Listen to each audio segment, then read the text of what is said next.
Алло, салам алейкум, кандайсыңар? Дүкештің гүлдері, классташтар. Мен мына көчөгө чыктым негизичи. Өйдөгөстө акырын бир калп айтпасам бир 2-3 менен же 5 менен баратам дегендейчи. Үйдө зеригип кеттим беле сата бергенден. Анан бир айланып келейин деген бир чечим чыгардым. Азыр өйдөгөстө кетип баратам иншалла. По пути много Русяка, анан кийин Мукуга барып 5-10 менен сүйлөшүп акыбалын сурап кайра келе берем дегендейчи. Анан кандай жатасыңар, эмне кылып атсыңар, эсиле эме болсо там кайра келе атып жолугам дегендейчи.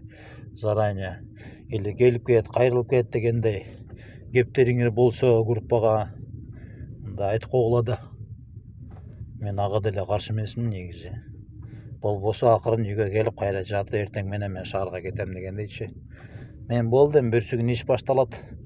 Бир айда 1-2 жолу келмей дегенде айылды сагынып, анан может ошого дагы азыр чыгып баратамбы иншалла депчи.